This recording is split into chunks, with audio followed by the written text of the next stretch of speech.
Today on Laser Update, we take a look at how students feel on campus about the presence of security cameras. Then we'll meet Aiden Kowalski, an OCC freshman who was challenged with far more than just his classes.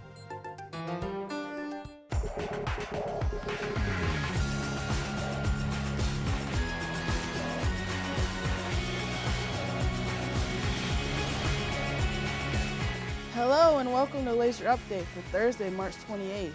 I'm Imani Udell. And I'm Garrett Smith. Imani, this is our third Laser Update show. How do you think they're going so far? I'm feeling pretty good about them so far. How do you feel? I feel great about today's show. So let's get into our first story. Our first story takes into the life of a student whose challenges go beyond just the work for his classes. Our reporter Aiden Mead has more on this story. Most college students would agree that they have their own struggles to worry about, but for Aiden Kowalski, a freshman at OCC, his are a little different. I got behind in my work, and it's like I'm trying to catch up, but it's like with the doctor appointments and everything, it's like I feel like I won't be able to, even with the leniency that the school has given me to catch up on that work. Before the semester even started, Aiden was diagnosed with classical Hodgkin's lymphoma. I was talking with my mom today, and I'm like, I might have to medically withdraw. That hasn't stopped him, though. He's still doing the same things that he used to do. I told myself from the get-go, and my mom was like, talking today, and she's like, you have not let this get you down. I'm like, I told you from the beginning, I'm not. I'm living life. I don't care how bad it gets. I don't care what I have to do. I'm living my life. Aiden is excited for the end of his freshman year here at OCC and to continue on next year. A unique challenge indeed. It is good to see that even through difficult times, cancer has not slowed Aiden down. If you or a loved one are dealing with cancer, there are many local cancer centers in and around the Syracuse area. We all probably have seen the security cameras around campus, but do people actually mind being watched? Reporter Aiden Mead went out and asked several students their opinion on being watched wherever they go.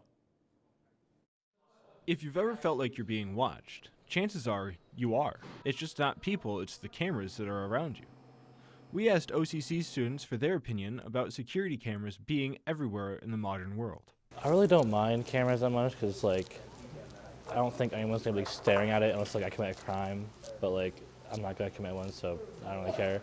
I hope that in the future we can kind of cut down on it because it's a little overbearing, and I don't think it introduces a good, safe place for everyone on campus. It is a little uncomfortable to me, like having that fact just out there that, like, when people are looking through cameras, they can see me eating, they can see me drinking or just walking by, so it is a little strange. Next time you go out, take a look around. You never know who's watching. For Laser Update, I'm Aiden Mead. It seems most people either don't have an opinion or don't care for them. However you feel about cameras, they are there for your protection, even if it means having someone else look at you. So give a little smile and a wave and let them know that you are there. On March 11th, the Student Government Association at OCC hosted an event giving out Shamrock Shakes. All were welcome to attend. Our reporter Luke Baker has more about this event. It's midterm week at OCC.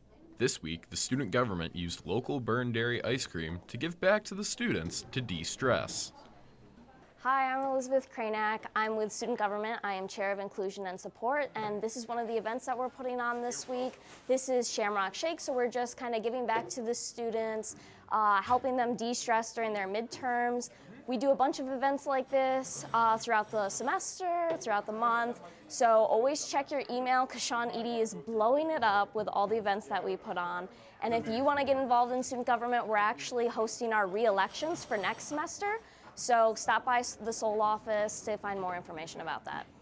To stay up to date on all OCC events, always check your email or go to sunyocc.edu for more information. There are plenty more events coming up. Sean Eady sends out emails every day about different events around campus. Be sure to stay up to date to make sure you get the most out of your college experience. After the break, Rebecca Porton introduces us to one of our reporters, Aiden Mead, and his passion beyond just the reporting. And later, did you know that Ronnie James Dio is actually a Central New York native? And all that, more coming up first. Here's some upcoming events that, in case you haven't checked your email. On Wednesday, there will be a Council of Clubs meeting in Whitney 301 from 12:30 to 1:15. Remember, it is a requirement to have at least one member from your club to show up. And on Thursday, the Counseling and Community Care Hub will be in Gordon for Cares for COVID. We'll be right back right after this.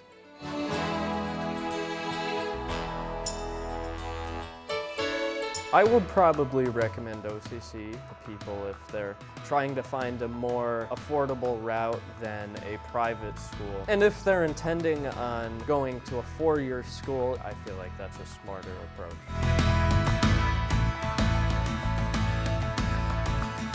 I struggle with math a lot, so it's pretty cool how they offer tutoring. I've been going to that. What will your OCC story be? Explore your potential, discover your talents, and transform your life at Onondaga Community College. Onondaga provides a wide array of academic programs and state-of-the-art facilities with scenic views all across campus. Onondaga's diverse mix of students enriches classroom discussions, fuels creativity, and prepares you to be part of a community. Visit sunyocc.edu and discover why more than 40,000 students call OCC their alma mater. The thing that caught my attention first about OCC is when you are on campus, you forget that you're at a community college and you think that you're at a four-year institution. What I love about OCC the most is the diverse student population. Every semester it's different. The student experience and what they are bringing to campus is really what makes this experience unique. It really has broadened my scope in ways I can better help and serve students. I think that has really made me grow as a professional. Tuesday, April 2nd is the last day to drop a class with no grade on your transcript. After that, you have until Thursday, May 2nd to drop a class with a withdrawal. Welcome back to Laser Update. We saw earlier how people feel about the presence of security cameras around campus. Now we'll turn to some students who aren't affected by getting watched. A lot of people pick up an instrument, and unfortunately, many of those eventually lose interest. For Aiden Mead, though, it has become a major part of his life. Rebecca Porton has more on the story. Again with you for the Thursday. You may know him as Metal Mead on Supermix, but Aiden Mead's got a lot more than his time on the air. Guitar was a little bit of a side project. Bass was a little bit of a side project. I've got a band that I'm in. We needed a bassist, so I picked that up, and that's where I'm at now. So my inspiration really came from just wanting it. His passion for music and love of guitars led him to buying many kinds of the rockin' instrument, but as well, he's in a band. The band that I'm in, it's from Freeville. We're called the Untitled Misfits. His band is important to him, but he also has an important piece of advice for any guitarist. Go for it. Like, it doesn't matter if you are just starting out. It doesn't matter if you've been playing for decades now. If you have any desire to try and pursue something that you dream of, go for it. Aiden wishes to inspire and dreams of continuing his goals here at OCC. Aiden hopes that many more people who play will stick with the instrument, even if they don't play for crowds. Speaking of playing for crowds, Syracuse has a very large local music scene.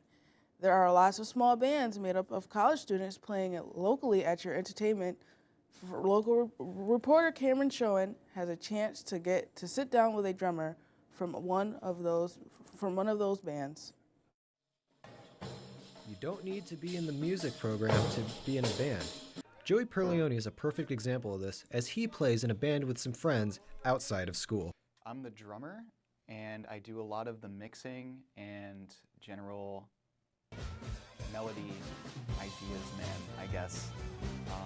I come up with a lot of things that the band just sort of goes along with. So I guess I sort of have like a directorial role. Our original idea was just to meet up and do like a soundtrack recording live and then disband, but we ended up working out really well. So we're still together.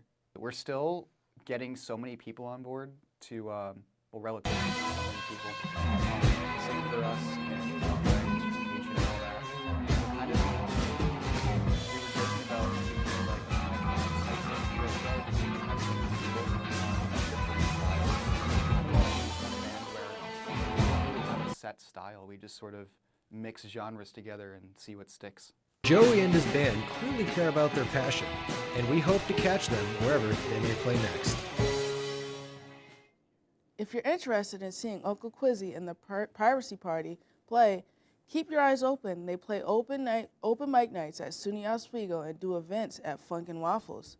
Unfortunately, the band does not have a social media account to receive updates. Quite the musical crew in this segment, but we aren't done yet. That's right, Imani. Coming up after the break, we'll take at the history of Ronnie James Dio, one of rock's most notable frontmen. But first, if you're looking to broaden your listening radar, here's a couple albums to look out for in the near future. Tomorrow, Sheryl Crow releases her new album, Evolution. And on April 5th, the Black Keys will put out their new album, Ohio Players. We'll be right back after this break.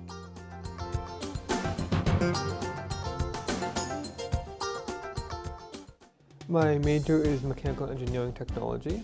Essentially, it's mostly just using like computer assisted programs and machine tools, heavy machinery. OCC for me, I think it's like a more tight-knit community. So it feels like you're communicating with people who want to be here, and they also are very like kind and courteous.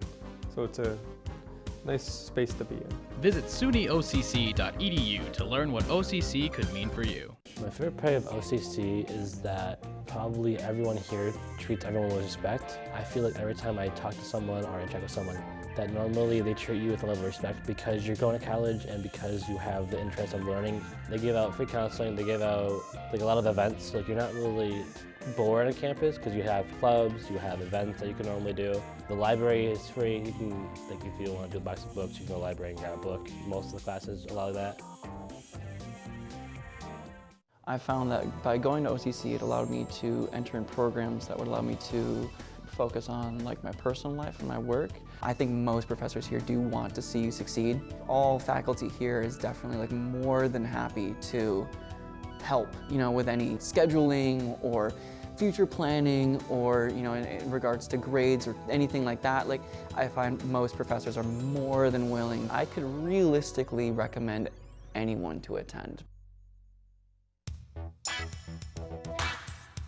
If you're feeling like you need a little live listen or performance in your life, the OCC Music Department has you covered. Tomorrow at 12:20 p.m., the brass students have a recital in room P100 located in Academic 2. Thursday, April 4th, they join up with the rest of the Wind Ensemble at 7:30 p.m. for their performance in the same location. Welcome back to Laser Update. So far, we've covered 2 local musicians, but how about the ones who were world famous? Many fans of Black Sabbath will be familiar with the name Ronnie James Dio, but few know that Dio was formerly a native of Cortland, New York. Ada Mead, who is also a native of Cortland, tells us more about his life.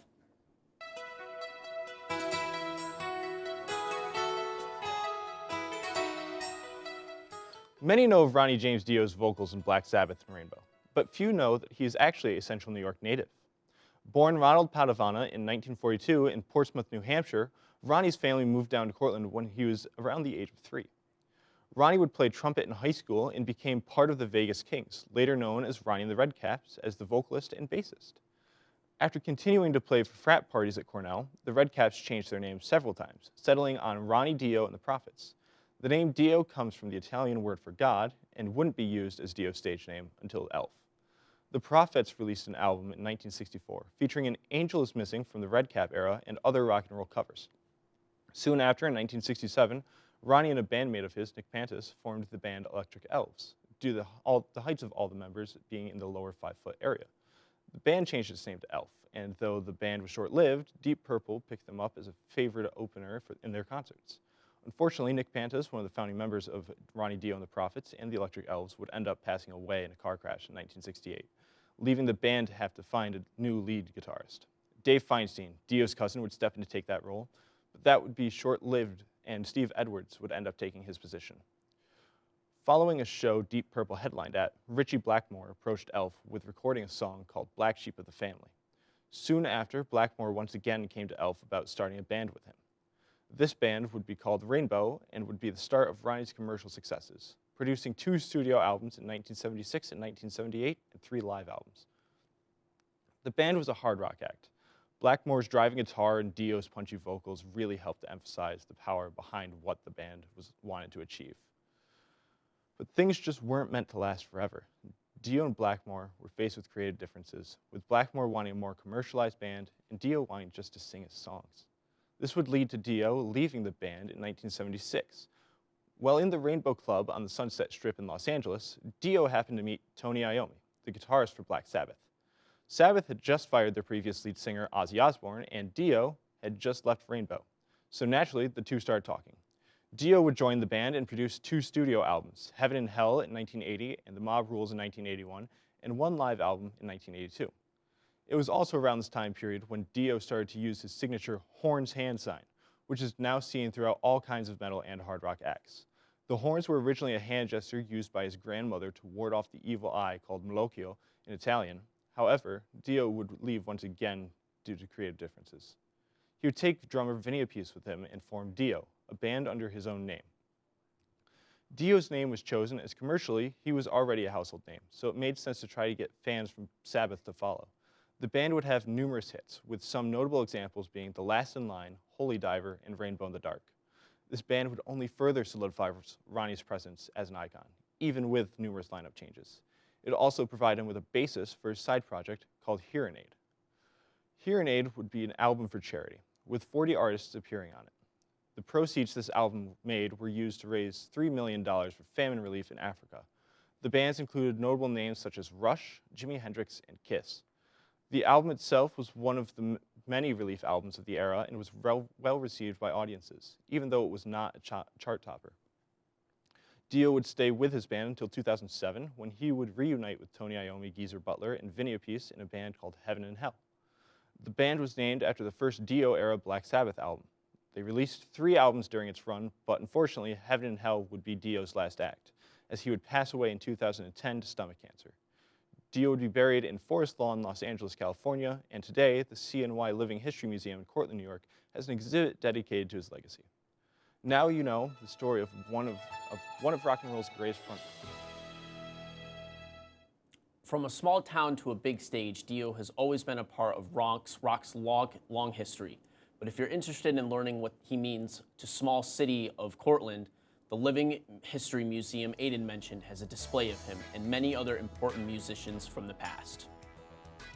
That does it for this edition of Laser Update.